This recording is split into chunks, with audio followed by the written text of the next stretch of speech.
20년 만에 자신을 팔았던 형들과 조우했던 요셉은 여러 가지 시험을 통해서 형들을 달아보았습니다. 그리고 마침내 오늘 본문에 오면 더 이상 참지 못하고 크게 울음을 터뜨리면서 자신의 신분을 밝힙니다. 자신들의 눈앞에 있던 애굽의 총리가 20년 전에 자신들이 팔았던 애굽의 노예로 팔았던 요셉이라는 사실을 알게 되었을 때 형들은 너무 놀라서 아무 말도 하지 못했습니다. 도대체 이게 어떻게 가능한 일인가? 이런 일이 있을 수 있는가? 만약 이 일이 사실이라면, 저자의 말이 사실이라면 이제 우리는 큰일 난 것 아닌가? 자신들이 죽이려고 했고 자신들이 노예로 팔았던 요셉이 총리가 되어서 자신 앞에 있는 것 아닙니까? 어쩌면 이제 죽었다라고 생각할 수 있습니다. 그래서 아무 말도 하지 못했다고 오늘 본문 3절은 이야기하죠. 이런 형들 앞에 요셉은 4절부터 그 형들을 가까이 오게 해서 설득하며 말을 합니다. 형들은 20년 전에 나를 죽이려고 하고 나를 팔았던 그 일에 대해서 근심하지 마십시오. 한탄하지 마십시오. 내가 복수하거나 그 일에 대해서 책임을 묻지 않겠습니다. 그렇게 형들을 안심시키려고 했고 한 걸음 더 나아가 이 일은 분명히 형들이 했지만 그러나 그 배후에는 하나님이 하셨습니다. 모두가 하나님이 하신 일입니다. 그래서 8절 같은 여러분이 잘 아는 유명한 말을 하죠. 다시 한번 좀 확인해 보실까요? 45장 8절 같이 한번 읽읍시다. 시작. 그런즉 나를 이리로 보낸 이는 당신들이 아니요 하나님이시라. 하나님이 나를 바로에게 아버지로 삼으시고 그 온 집의 주로 삼으시며 애굽 온 땅의 통치자로 삼으셨나이다. 20년 전에 분명히 형들이 그 요셉을 죽이려고 했습니다. 구덩이에 던졌습니다. 그리고 분명히 형들이 요셉을 은 20냥의 노예로 팔아버렸습니다. 그 이후로 요셉은 죽을 고생을 했습니다. 이미 우리가 확인했지 않습니까? 육신이 착고에 채였고 영혼이 쇠꼬챙이에 뚫린 것처럼 혼비백산했습니다. 절망했고 좌절했고 긴 고통의 세월 속에서 이유를 알 수 없었습니다. 그런 요셉이 모든 것을 하나님이 하셨다라고 울면서 형들 앞에 고백하고 있습니다. 우리는 모든 결과를 알고 있으니까 쉽게 이 구절을 대합니다. 요셉 정말 대단하다. 모든 것을 하나님의 주권으로 돌리면서 형들을 용서하고 기꺼이 하나가 되는 것 보니까 정말 대단하다. 그렇게 생각할 수 있지만 이게 이렇게 쉬운 일은 아니죠. 요셉의 입장에서 이 모든 것을 당신들이 한 것이 아니고 하나님이 하셨습니다 라고 그들을 용서하고 그들에게 하나님의 주권을 앞세워서 하나님의 계획을 진행시켜 간다는 것은 요셉의 입장에서는 결코 쉬운 일이 아닙니다. 형들이 요셉에게 한 일은 여러분이 한번 요셉의 입장이 되어 보십시오. 절대로 쉽게 용서할 수 있는 일이 아닙니다. 우리는 말로 나에게 상처를 입힌 사람도 쉽게 용서하지 못하는 인생들입니다. 조그마한 금전적인 피해만 끼쳐도 용서 잘 안 되는 사람들이 우리들입니다. 근데 자기를 죽이려고 했습니다. 자기를 노예로 팔았습니다. 요셉은 형들을 도우러 갔잖아요. 아버지의 명령에 순종해서 형들을 도우러 갔는데 형들을 도우러 간 자신을 죽이려고 했고 먼 이국에 한치의 망설임도 없이 종으로 팔아버렸습니다. 요셉은 그런 형들이 이해가 되지 않았어요. 어떻게 그럴 수 있을까? 20년의 세월을 지내오면서 고향을 그리워하고 아버지를 그리워하고 비록 이복 형제들이지만 가족이니까 그 가족들이 그리울 때마다 요셉의 마음 한구석에는 동시에 그 형들에 대한 서운함과 분노와 안타까움과 가슴 아픔이 늘 남아 있었습니다. 그래서 그때 일을 생각만 하면 요셉의 가슴은 저미어 왔죠. 어떻게 할 수가 없었어요.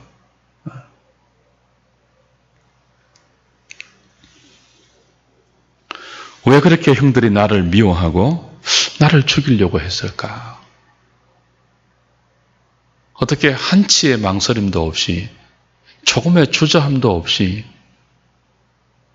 그렇게 나를 팔 수 있었을까?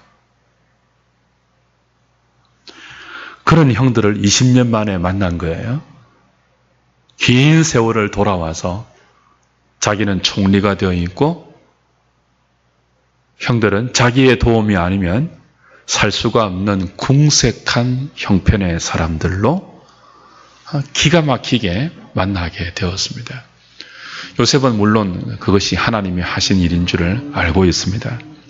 그럼에도 불구하고 그 형들을 그냥 용서하는 것은 쉬운 일이 아니었죠. 그래서 여러 가지 시험 문제를 내고 과연 이 형들이 20년 전에 과거의 그 형들인가 아니면 조금이라도 변해 있는가를 달아보고 있습니다.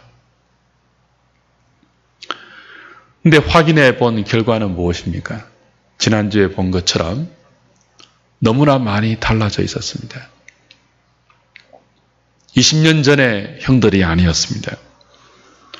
그들은 과거에 요셉을 한치의 망설임도 없이 죽이려고 하고 언이심양의 노예로 팔아버렸던 그런 몰지각각하고 무정하고 비정한 형들이 아니었습니다.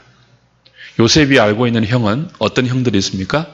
아버지의 눈을 피해서 양들을 도둑질하고 하나님의 백성으로 할 수 없는 죄들을 죄책감 없이 저질렀던 그런 형들이잖아요. 그래서 동생인 요셉을 팔고도 아무런 거리낌 없이 살려달라고 구덩이에 빠져서 소리치고 있는 요셉을 눈앞에 두고 음식을 먹고 소화시키고 그랬던 형들입니다. 그런 형들이 너무 변해 있는 거예요. 자신의 분신과도 같은 베냐민을 끝까지 책임지려고 하고 있습니다. 자신들의 목숨을 내어놓으면서 유다를 필두로 해서 베냐민을 구하려고 하는 책임감 있는 형들의 모습을 확인했습니다. 아버지를 염려해서 한결같이 아버지를 위해서 자기를 희생시킬 준비가 되어 있는 너무나 변해버린 형들의 모습을 요셉이 확인하고 더 이상 참지 못하고 방성대곡합니다. 사람들을 무르고 통곡합니다. 얼마나 크게 울었던지 애굽 사람이 다 들었고 바로의 궁까지 들렸다고 오늘 본문은 이야기하죠. 주 안에서 사랑하는 여러분, 지금 요셉이 왜 이렇게 크게 울고 있습니까? 20년 동안 억누르고 참아왔던 그 감정이 한꺼번에 본물처럼 터진 것입니까? 단순히 그런 눈물이 아니에요. 지금 요셉이 바로의 궁까지 들릴 정도로 크게 울고 그리고 이 모든 것을 하나님이 하셨습니다라고 한 것은 감정의 폭발이 아닙니다. 억눌러 왔던 서운하고 정말 분하고 억울했던 마음이 그냥 한꺼번에 터져 나와서 자신도 주체할 수 없는 눈물로 번진 게 아니에요. 그 정도의 눈물이 아닙니다, 지금.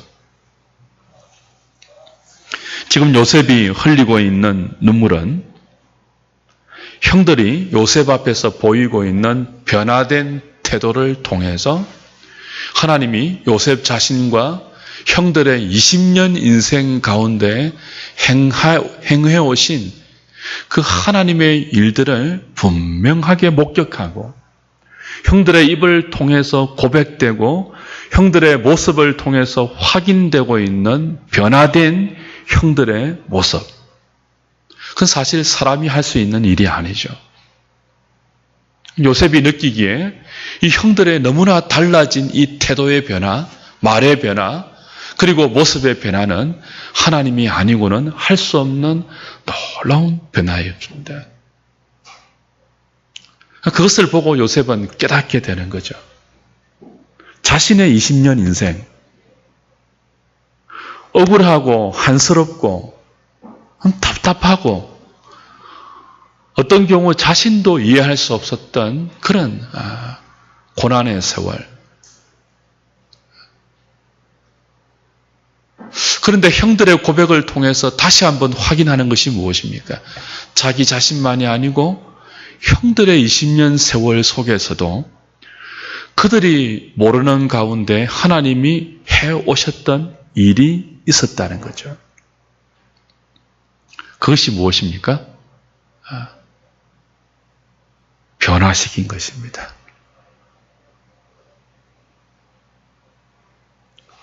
요셉 자신을 변화시켰을 뿐 아니고 요셉의 형들을 변화시켰습니다.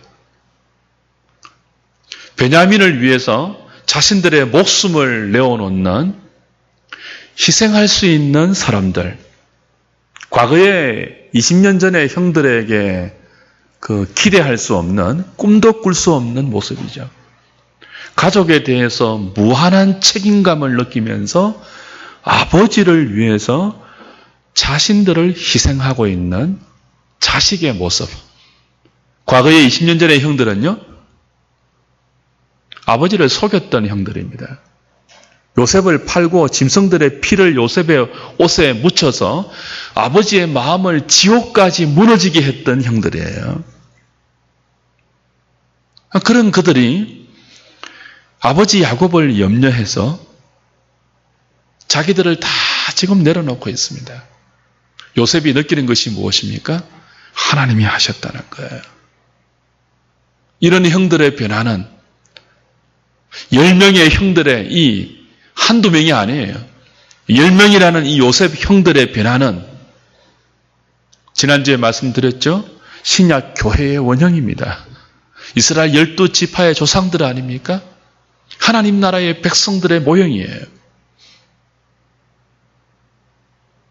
하나님 백성답지 않았던, 교회답지 않았던, 불신자와 조금도 다를 바 없었던, 그건 유다의 모습에서도 그랬고, 그죠? 로벤의 모습에서도 그랬고, 모든 형제들의 모습에서 발견했던 그런 그들이었는데, 그들이 20년 동안 구체적으로 성경 가운데 다 기록되지는 않지만 하나님이 요셉을 다루신 것처럼 하나님의 계획 속에서 요셉을 애굽에 끌려오게 하고 누명을 쓰게 하고 옥에 갇히게 하고 그 속에서도 사람을 신뢰하지 않고 하나님만을 철저하게 바라보면서 하나님의 사람으로 구비시켜 마침내 7년 흉년이라는 엄청난 기근 속에서 모든 세상을 구원하며 그 속에서 하나님 백성을 구원하는 구원의 통로로 요셉을 구비시키고 연단시키고 만들어 오셨던 것처럼 도무지 하나님 백성답지 않고 교회답지 않던 이 요셉의 10명의 형들을 어떻게 했는지 모르겠지만 하나님이 이렇게 변화시킨 거예요. 더 이상 자기만을 위해서 살지 않고 기꺼이 베냐민을 위해서 아버지를 위해서 자신들의 목숨을 내어놓는 이걸 누가 할 수 있습니까? 요셉은 안 거죠. 하나님이 하신 것이군요. 그래서 요셉은 고백하는 것입니다.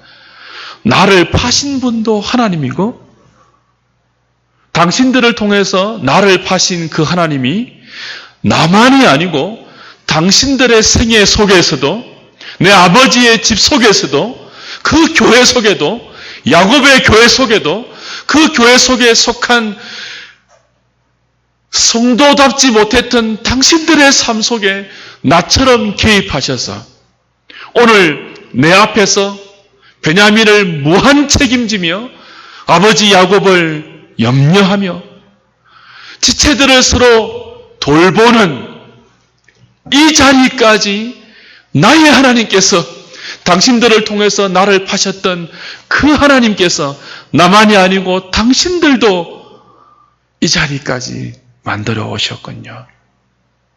그걸 깨닫고 그걸 확인하고 요셉은 지난 20년 동안 자신과 자신의 형제들과 그 야곱의 집안 가운데 역사하셨고 인도하셨고 간섭하셨던 하나님이라는 그 위대한 분, 그 신실한 분, 감히 다 청량하지 못하였고 깨달아 알지 못했던, 감히 지금까지 다 이해하지 못했던 그 하나님이 행하신 일의 위대한 결과들을 보면서 요셉은 끓어오르는 감격을 주체하지 못하여 사람들을 물리고 통곡하며 방성대곡하며 울며 형들 앞에 하나님이 하셨습니다 고백하는 것입니다. 그러니까 이 눈물은 단순한 감정의 눈물이 아니에요.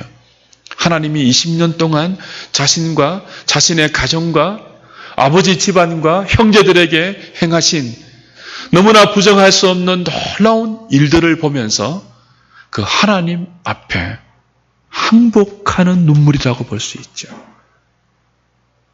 어렴풋이 알고 있었던 하나님의 주권, 부정할 수 없었던 하나님의 존재, 모든 것이 하나님이 하신 일이라는 것을 알고 있었음에도 불구하고 아직까지 형들이 자신이 판 일에 대해서는 도무지 그 정확한 뜻을 알지 못해서 고통스러웠던 요셉이었습니다. 그래서 그걸 확인하기 전까지는 함부로 화해하지 못했던, 함부로 형들을 용서하지 못했던 요셉이었어요. 그런 요셉이 하나님이 행하신 일들 앞에 항복하며 당신들이 나를 판 것이 아닙니다. 하나님이 나를 먼저 이곳에 보내셨습니다. 그처럼 당신들의 삶 속에도 하나님이 행하신 일들의 결과가 오늘 당신들이 내 앞에서 보이고 있는 말이며 행동입니다. 우리 모두에게 하나님이 이 일을 행하셨습니다. 고백하고 있는 것입니다.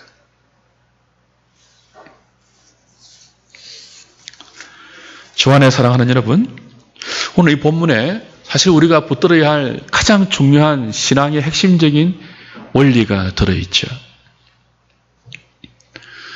결국 저와 여러분들이 믿는 기독교 신앙의 결론과 그 하나님께서 저와 여러분들을 이끌어가는 핵심적인 자리도 바로 이 지점입니다. 모든 것을 하나님이 하셨습니다 하는 이 자리입니다. 하나님이 없는 보편적인 인생, 하나님을 믿고 하나님의 손길 아래 있으면서도 아직 하나님의 하나님 되심에 대한 그 항복이나 하나님이 우리 삶을 어떤 자리로 이끌어 가시는지에 대한 이해가 부족할 때 우리가 우리 인생에 대해서 가지는 대부분의 기대는요, 우리의 소원이에요. 우리의 희망이란 말이죠.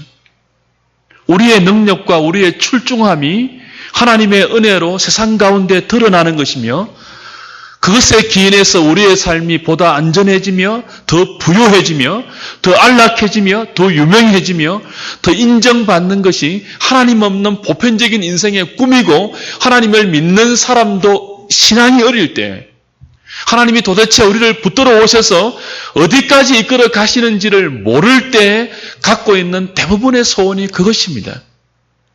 형통한 거예요. 인정받는 거예요. 내 능력의 출중함을 보란듯이 증명하는 것입니다. 그리고 그것이 안 되었을 때 우리는 좌절하고 절망하고 의심하고 회의하고 안타깝고 참 힘들고 고통스러운 거죠. 그것이 되었을 때는요, 자랑스러워하고 뽐내고 나아가 교만해지고 우리 자신을 뿌듯하게 느끼는 것 아닙니까? 근데 사실 기독교 신앙의 핵심은 그런 우리 자신이 드러나는 자리가 아닙니다. 오늘 요셉의 고백이 하나님이 우리를 목표하고 있는 지점입니다. 하나님이 하셨습니다. 그리고 하나님이 하신 일은 다 선하셨습니다. 과거에는 억울했는데, 답답했는데, 내 손과 발이 착고에 채여 있고, 내 영혼이 날카로운 새꼬챙이에 꿰뚫려서 피 흘리며 신음할 때 이해할 수 없었는데, 그러나 지금은 안다는 거죠. 하나님이 형들에게 행하신 이 놀라운 변화의 열매들을 보면서 이해한다는 거죠. 하나님이 하신 일들 중에는 선하지 않은 것이 없습니다. 시실하지 않은 것이 없습니다. 흘렸던 눈물과 뱉어내었던 수많은 시름 속에서 다 깨닫지 못했던 때는 도무지 이해하지 못했지만 이제는 알겠습니다. 하나님은 다 옳으십니다. 하나님은 선하십니다. 모든 것을 하나님이 하셨습니다. 하나님 당신은 위대하신 분입니다. 그 앞에서 나는 형들에 대해서 더 이상 억울해할 수 없고 그들을 더 이상 분노의 대상으로 삼을 수 없으며 복수의 대상으로 삼을 수 없습니다. 당신들은 염려하지 마소서, 근심하지 마소서, 한탄하지 마소서. 당신들보다 나를 먼저 이곳에 보내신 분은 위대하신 하나님이십니다. 말씀하고 있는 거죠. 이 고백이 한순간에 되지 않습니다. 늘 말씀드리지만 뜨거운 불 한 번 받는다고 되는 것도 아니에요. 요셉 같은 신실한 믿음의 사람, 그리스도의 모습을 많은 부분 예표하고 있는 이 믿음의 사람 요셉에게도요, 20년의 고난을 통해서 비로소 뱉어낼 수 있는, 제자 훈련할 때 암기해서 배우는 성경 구절 정도가 아니에요. 외우고 배워서 그저 우리가 지성적으로, 지식적으로 이렇게 고백하는 그런 고백 정도가 아니에요. 이거 눈물 속에서 하나님 맞습니다. 당신이 하신 것이 정당하십니다. 옳으십니다. 그 눈물 속에서, 그 항복 속에서 뱉어낼 수밖에 없는 고백이 이거예요. 하나님이 다 하셨습니다.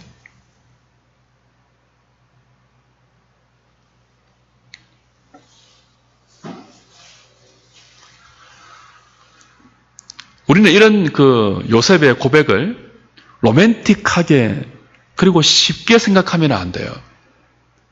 대부분의 교회 안에서 하는 간증은 극적인 반전이 있는 것입니다. 어려웠지만 뭐예요? 마지막에 하나님이 도우셔서 일어났습니다. 이게 대부분의 간증이에요. 요셉이 총리가 되어서 이런 드라마틱한 이야기가 가능하다고만 생각하지 마십시오. 그래서 여러분의 인생도 하나님이 함께 하시면, 요셉처럼 하나님이 여러분과 함께 하시면 이렇게 드라마틱하게 마지막에는 멋있게 형들을 총리라는 자리에서 용서할 수 있는 힘과 지위와 멋들어진 폼을 구비한 것으로 너무 쉽게 기대하지 마십시오. 그러면 다 총리가 되어야 돼요.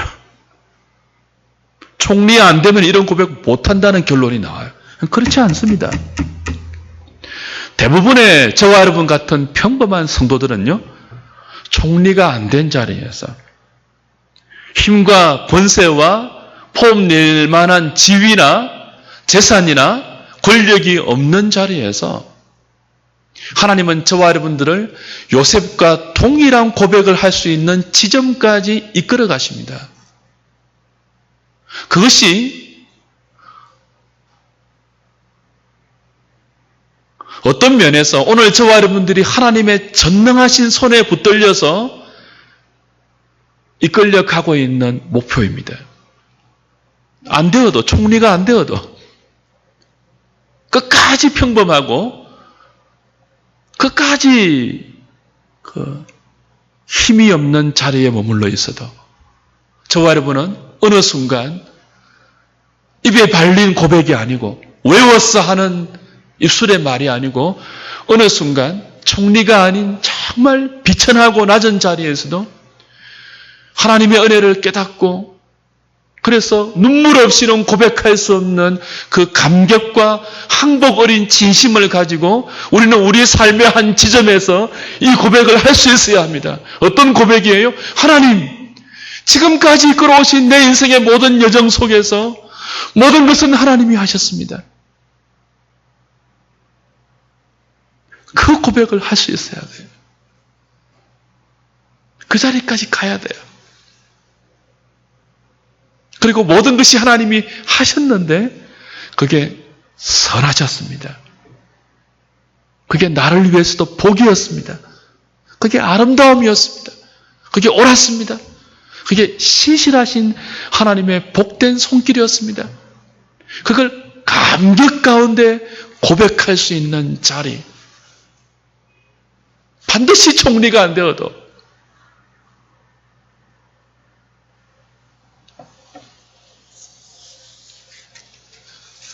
그래서 오늘 우리는 이 요셉의 고백을 보면서 로마서 8장 28절의 말씀을 결론으로 이끌어낼 수밖에 없습니다. 로마서 8장 28절 찾고 좀 마무리할까요?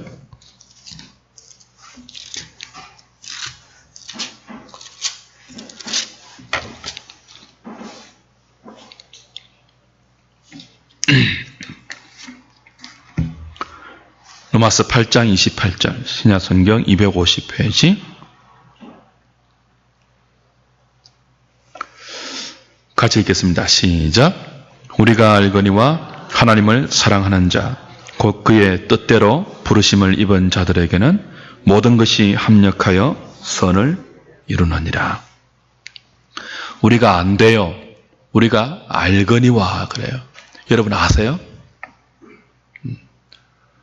지금으로부터 30년 전입니다. 정확히 31년 전이군요. 제가 22살 때 우리 집이 깡그리 망했습니다. 그때 목사님이 깡그리 망한 우리 집에 오셔서 예배를 드리면서 주신 말씀이 바로 로마서 8장 28절 말씀입니다. 전 이 말씀을 받으면서 너무 화가 났어요. 깡그리 망해 있는데 내 젊은 인생의 미래가 보이지 않는데 학교도 못 다니는데 몸은 병들었는데 뭔 합력해서 선을 이룬단 말이에요. 목사니까 하는 말이지 위로가 되지 않았어요. 이 구절이. 그리고 그 이후로 별로 나아지지 않는 30년 인생을 여기까지 돌아왔습니다. 이제는 이 말이 이해가 됩니다. 너희가 알거니와 이제 알겠습니다. 너희가 알거니와 암송해서 아는 게 아니에요. 너희가 알거니와 우리가 알거니와 하나님을 사랑하는 자 곧 그의 뜻대로 부르심을 입은 자들에게는 그의 뜻대로 부르심을 입은 자들 그 사람들에게는 모든 것이 합력하여 선을 이루느니라. 이제는 아멘 할 수 있겠습니다. 여기 모든 것에는요 우리가 이해할 수 있는 것만이 아닙니다. 내가 기대하고 소원하는 그것만이 모든 것이 아닙니다. 내가 이해하지 못했던 모든 사건들, 억울하고 분해서 잠을 자지 못했던 불면의 밤도 그 사람이 했던 말이 생각나면 분하고 분해서 머리 끝이 쭈뼛 설 것 같은 그런 순간들도 답답해서 밥이 넘어가지 않는 그런 순간들도 모든 것입니다. 요셉이 옥에 갇혀서 그 발에 착고가 채워져 있는 그 순간도 다시 말씀드리거니와 얼마나 고통스러웠는지 그 영혼이 날카로운 새꼬챙이로 꿰뚫리는 것 같은 영혼의 고통을 맛보는 그 순간도 형들이 자신을 죽이려고 구덩이에 몰아넣었던 그 순간도 눈 하나 깜짝하지 않고 은 20냥에 자신을 애굽의 노예로 팔아버렸던 그 순간도 하나님 앞에 범죄할 수 없어서 도망쳤지만 강간 미수범이라는 가장 치사한 범죄를 쓰고 오랜 기간 옥에 갇혀 있었던 그 순간도 모든 것입니다. 합력해서 선을 이룹니다. 합력해서 선을 이룹니다. 그래서 선을 이루어 가시는 그 하나님의 선은 우리가 기대하는 세상에 속한 선과 다른 차원이죠. 여러분의 소원과 여러분의 생각을 벗어난 것일 수 있습니다. 그래서 우리 인생 가운데 과정이 필요하고 시간이 필요하죠.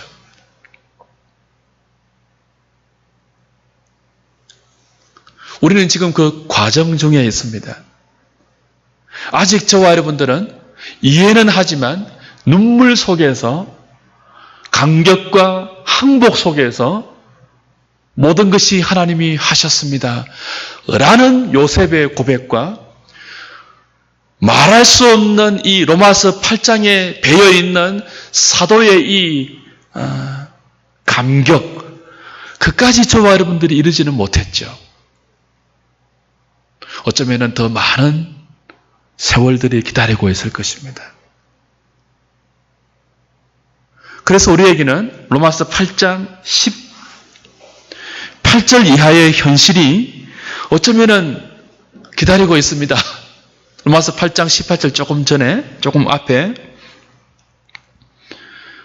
생각하건대 현재의 고난은 장차 우리에게 나타날 영광과 비교할 수 없도다. 장차 우리에게는 영광이 나타납니다. 이 다 믿으시죠? 그죠? 장차예요, 장차. 우리에게 보장된 우리의 미래입니다. 우리의 소망입니다. 분명합니다. 하나님이 그리스도 안에서 우리를 이끌어 가실 자리입니다. 장차 우리에게는 영광이 보장되어 있습니다. 그런데 현재는요, 고난이 있습니다. 생각하건대 현재의 고난은 그럽니다. 장차 우리에게 나타날 영광과 비교할 수 없도다. 23절로 넘어가면 그뿐 아니라 또한 우리 곧 성령의 처음 익은 열매를 받은 우리까지도, 성령의 처음 익은 열매는 부활의 생명입니다. 첫 열매, 부활하신 그리스도를 의미하는 거예요. 성령의 처음 익은 열매, 부활의 생명을 우리는 그리스도의 은혜로 받았습니다. 그 은혜로 우리는 영생을 확보하고 있습니다. 죽어도 다시 살 것입니다. 하나님과 영원한 생명을 우리의 복으로 누릴 것입니다. 그것이 장차 우리에게 확보된 영광입니다. 그것을 처음 익은 열매로 부활하신 그리스도가 우리에게 믿는 자에게 선물로 주셨습니다. 우리는 그 장차의 영광을 믿음으로 확보하고 있습니다. 그러나 아직 완성되지 않았어요. 그래서 속으로는 탄식합니다. 우리는 양자될 것 곧 우리 몸의 속량을 기다립니다. 그리고 24절, 우리가 소망으로 구원을 얻었음에 보이는 소망이 아니니 보는 것을 누가 바라리요. 장차 우리에게 나타날 영광과 좋게 비교할 수 없는 현재의 고난, 그 영광에 비교하면 너무 가벼운 고난이지만 우리에게는 너무 힘든 거예요. 그래서 속으로 탄식해요. 그러나 보십시오. 그 탄식 가운데, 현재의 고난 가운데 우리는 무엇을 만들어 간다고요? 보이는 소망이 아니니 보이는 것을 누가 바라리요? 25절, 만일 우리가 보지 못하는 것을 바라면 참음으로 기다릴지니라.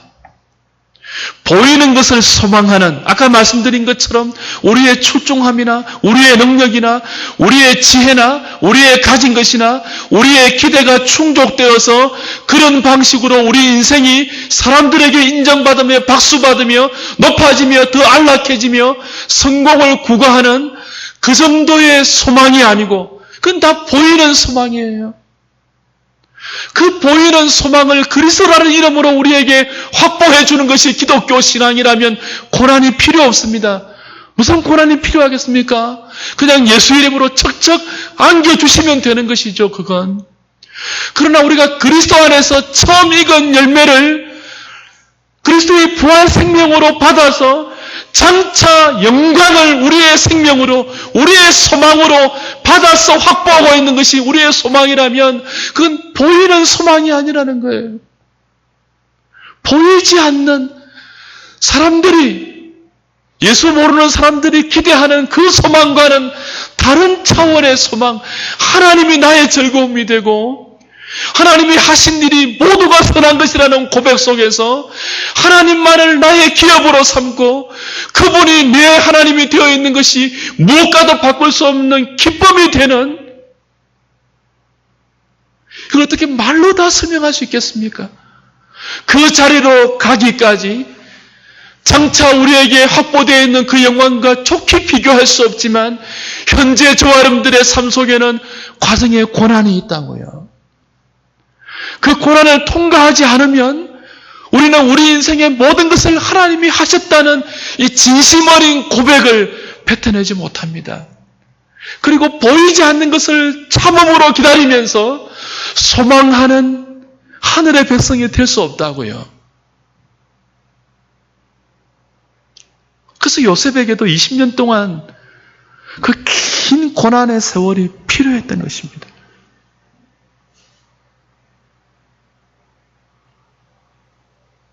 제발 오늘 본문을 가지고 봐, 예수 믿으면 끝내는 성공해, 총리가 돼, 그렇게 쉽게 적용하지 마십시오.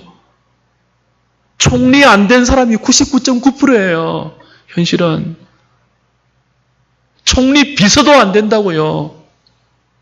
문창극 씨 총리 후보 내정되었다가 하나님의 뜻 운운하면서 물러갔다고요, 단칼에. 그런 하나님의 뜻 아니고 오늘 요셉이 말한 하나님의 뜻은 차원이 다른 하나님의 뜻입니다. 총리가 안 되어도요. 모든 것을 하나님이 하셨습니다. 하나님이 선하십니다. 합력하여 선을 이루게 하십니다. 말씀 맺을까요?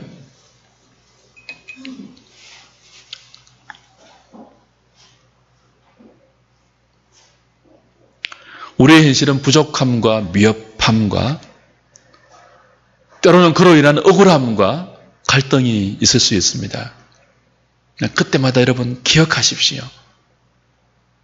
우리 인생은 우리가 잘나서 성공하고 못나서 실패하는 정도의 가치가 아닙니다. 그리고 그 잘난 성공을 위해서 주께서 우리 위해 죽으신 정도가 아닙니다. 모든 기독교인들의 인생은 우리의 잘남과 우리의 못남을 초월해서 하나님의 손길에 붙들려 있는 인생입니다. 그 가치를 여러분이 아셔야 됩니다. 로마서 5장에 보면은 이런 말이 있죠. 우리가 아직 죄인 되었을 때에 하나님이 우리를 향한 당신의 사랑을 확정하셨다 그랬습니다. 십자가를 통해서요. 우리가 아직 죄인 되었을 때에, 우리가 아직 하나님을 모르고 하나님을 찾지도 않고 하나님에게 구원을 요청하지도 않고 여전히 우리의 소망과 더러운 욕심을 향해서 질주하던 그때에도 하나님은 우리를 위해서 일하셨다고요. 당신의 아들을 보내셨고 십자가에 달하셨다고요. 2000년 전에. 우리가 아직 태어나기도 전에, 우리가 아직 죄인 되었을 때 말이에요. 그랬다면 지금 하나님의 은혜 가운데 우리가 하나님의 아들이 되어서 하나님을 어느 정도 사랑하고 주를 향한 마음을 갖고 있는 믿음에 살아가는 이 지금은 오죽하겠습니까? 우리가 아직 죄인 되었을 때에 우리를 위해서 독생자를 내어주신 하나님의 사랑이라면 지금 우리가 하나님의 자녀 되었을 때 우리를 붙들고 있는 하나님의 신실하심은 가히 어느 정도까지겠습니까? 로마서 8장 28절 이하의 사도가 터뜨리는 고백이 그거예요. 누가 우리를 그리스도의 사랑에서 끊을 수 있으리요? 아무것도 끊지 못합니다. 그래서 우리 기독교인의 인생은요, 실패와 성공이 전부가 되는 인생 정도가 아닙니다.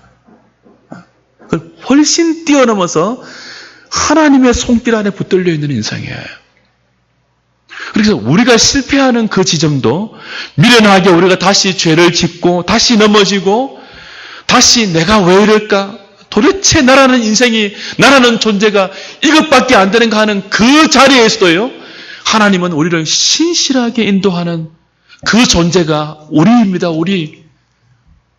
세상이 평가하는 성공과 실패의 관점에서 평가할 수 없는 존재가 그리스도인들이에요. 모든 것을 하나님이 하신다고요. 그리고 이 지점까지 만들어 가신다고요.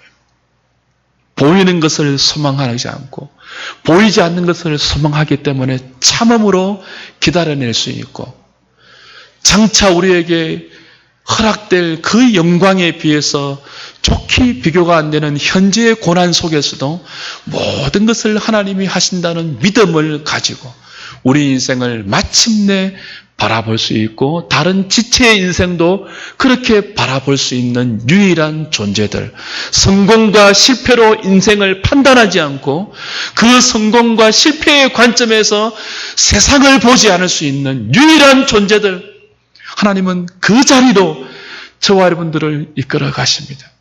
잘 붙들리십시오. 그 자리로 가는 것에 불평을 갖지 마십시오. 원망하지 마십시오. 선하신 분입니다. 하나님이 위대하신 분입니다. 저와 여러분들이 그분의 손길 아래에 있습니다. 오늘 이 저녁에 기도하시면서 요셉의 감격을 좀 빼앗아올 수 있는, 나누어 가질 수 있는 은혜를 달라고 기도할 수 있으면 좋겠습니다.